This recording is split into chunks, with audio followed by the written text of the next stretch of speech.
This is Mount Olympus Purified water. It passes purification by reverse osmosis.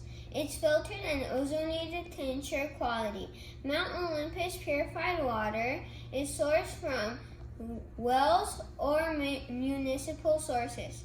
It is sold at Glaziers Market in Utah for $129. Let's test the TDS and pH levels.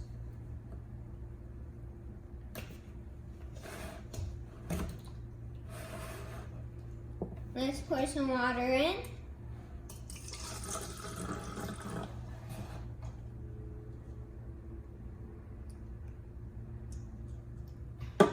First, let's test the TDS level. Turn on the TDS tester. Make sure it says 0 and put it in.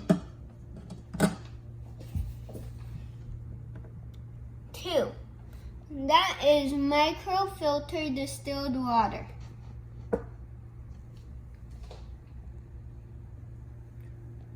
Now let's test the pH level. Only do 2 drops. Let's stir it a little for a better result.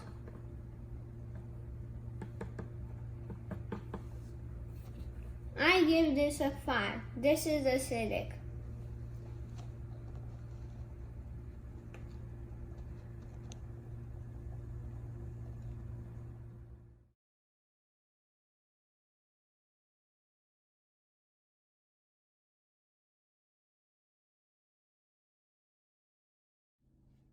Stay tuned, like and subscribe.